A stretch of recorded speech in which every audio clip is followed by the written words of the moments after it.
ആന്റണി രാജു കോടതി അടിച്ചോണ്ട് പോയിട്ടൊരു തയ്യക്കാരനെ കൊടുത്തു. ഇത് ചെറുതാക്കിയപ്പോഴത്തേക്ക് കാലിടുന്ന 2 ഹോളുണ്ടല്ലോ, അത് മാത്രമേ ചെറുതാക്കുള്ളൂ, ബാക്കിയൊന്നും ചെറുതാക്കിയില്ല. സ്വർണം കട്ടവർ ആരപ്പ സഖാക്കളാണ് അയ്യപ്പ എന്ന് പറയുന്നത് പോലെ ജെട്ടി കട്ടത് ആരപ്പ ആന്റണി രാജു ആണപ്പ എന്ന് പറയുന്ന രൂപത്തിലേക്ക് നാണക്കേടിന്റെ ഏറ്റവും വലിയ കയത്തിലേക്ക് ഇവർ മുങ്ങി നിൽക്കുകയാണ്. എല്ലാം കള്ളന്മാരും കൊള്ളക്കാരും ജെട്ടി മോഷ്ടാക്കളൊക്കെ ചേർന്നൊരു സംവിധാനമായി ഈ സർക്കാരും. എന്താ പ്രശ്നം അറിഞ്ഞില്ലേ? ഇല്ല. നാട് ഞെട്ടിയ ഒരു ക്ഷേത്രക്കുള്ള ഒരു സ്വർണ്ണമടിച്ചു മാറ്റൽ കേസ് അങ്ങനെ ചർച്ചയിൽ നിൽക്കുന്ന സമയത്താണ് സാങ്കേതികമായതൊരു കവർച്ചാ കേസ് അല്ലെങ്കിലും കോടതിയിൽ നിന്നും അടിവസ്ത്രം അടിച്ചു മാറ്റി തിരിമറി നടത്തിയ കേസിൽ ഒരു മുൻമന്ത്രി കുറ്റക്കാരൻ എന്ന പ്രഖ്യാപനം. ആ കേസ് ആദ്യം മുതൽ പറയുമ്പോഴൊക്കെ ലോക്കൽ ഗ്രൂപ്പുകളിൽ ജട്ടി കേസ് എന്നാണ് പറയാറ്. അതൊരു ചർച്ചയിൽ പറയൽ പാർലമെന്ററി ആണോ എന്ന് തോന്നിയ സമയത്ത് ആ കേസ് രേഖ ഒന്ന് വായിച്ചു നോക്കിയതാണ്. അതിലൊക്കെ പറയുന്നത് ഒരു ഡാർക്ക് ബ്ലൂ ജട്ടി എന്ന് തന്നെയാണ്. കേൾക്കുമ്പോൾ അയ്യേ എന്ന് തോന്നിയാലും ഇല്ലെങ്കിലും ആ കേസിന്റെ വിശദാംശങ്ങൾ അതിനേക്കാൾ നാറ്റക്കേസാണ്. ആസ്പദമായ സംഭവം നടന്നത് 1 2 അല്ല, 3.5 പതിറ്റാണ്ട്.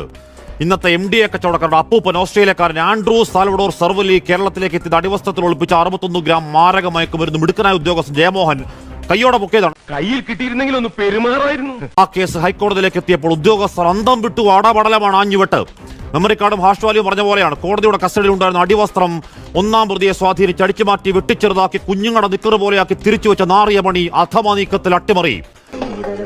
ബോട്ട് ജെട്ടികളുടെ നാടായ കുട്ടനാട്ടിൽ നിന്നും മറ്റൊരു ജെട്ടി, കാവാലം ജെട്ടി. ഇറുക്കത്തിനും മുറുക്കത്തിനും കാവാലം ജെട്ടി. സ്വന്തമായിട്ടൊരു ജെട്ടി ഏറെ നാളായി കൊതിച്ചോരെ സ്വന്തമായിട്ടിരിക്കട്ടെ കാവാലം ജെട്ടി. ആന്റണി രാജുവും സംഘവും കേരള പോലീസിനെയും സത്യത്തിന്റെ മുഖത്തേക്ക് അന്ന് ഉളുപ്പില്ലാതെ വീശിയെറിഞ്ഞത് കാളകൂട കരിയോയിലാണ്. 2.5 വർഷക്കാലം നമ്മളെ ഭരിച്ച ഗതാഗത മന്ത്രിയാണ് എന്നോർക്കുമ്പോൾ തല താഴണം, തോന്നണം കലർപ്പില്ലാത്ത ലജ്ജ. അതേ കേസിന്റെ പേരിൽ തന്നെയാണ് ആന്റണിക്ക് സീറ്റ് കൊടുക്കാൻ കഴിയില്ലെന്ന് ഉറച്ചു പറഞ്ഞ പേര് വെട്ടിക്കളഞ്ഞൊരു നേതാവുണ്ട്. പ്രിയപ്പെട്ട VSA, അങ്ങയുടെ ആർജവത്തിന്റെ കോംപ്രമൈസ് ഇല്ലാത്ത വെടിയുണ്ട വാക്കുകൾ ഞങ്ങൾക്ക് നഷ്ടം, അകാലത്തിന് നഷ്ടമാണ്. ജെട്ടിക്കേസ് ഉടായ്പകൾ മന്ത്രിയാവുന്ന കാലത്ത് നമ്മുടെ കാശിന് വാങ്ങി നമ്മുടെ കാശിന് എണ്ണയടിക്കുന്ന 1-ാം നമ്പർ കാറിൽ വാതുറന്നാൽ വർഗീയത മാത്രം പറയുന്ന ഒരു നേതാവ് ഇടതുപക്ഷ മറവിയിൽ എഴുന്നള്ളപ്പെടുന്ന ഒരു കെട്ടകാലത്ത് ഒരു തവണ കൂടി അവിടെ പോകണം. ഒറ്റയ്ക്കാണെങ്കിലും നിൽക്കണം, ഉറക്ക വിളിക്കണം. മുദ്രാവാക്യം red salute, red salute, red salute to comrade. യവം പുലിയാണ് കേട്ടാ.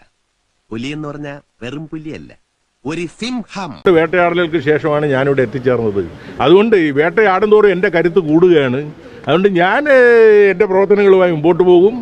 അവിടെ ഈ വേട്ടയാടലിന് ശേഷമാണല്ലോ ഞാൻ മന്ത്രി വരെ ആയത്. മിണ്ടാതെ ഇവിടെ അടങ്ങി ഒതുങ്ങി നിന്നോണം, മരക്കഴുത. നിയമസഭാ തെരഞ്ഞെടുപ്പ് പടിവാതിക്കൽ നിൽക്കെ തൊണ്ടിമുതൽ തിരിമറി കേസിലെ വിധി രാഷ്ട്രീയമായി വൻ തിരിച്ചടിയാണ് ആന്റണി രാജുവിന്. തെളിവ് നശിപ്പിക്കലും ഗൂഢാലോചനയും അടക്കം ഗൌരവമേറിയ കുറ്റകൃത്യങ്ങൾ തെളിഞ്ഞതോടെ ഘടകകക്ഷി നേതാവെന്ന നിലയിൽ ആന്റണി രാജുവിനെ പ്രതിരോധിക്കാൻ ഇടതുമുന്നണി നേതൃത്വത്തിനും കഴിയില്ല.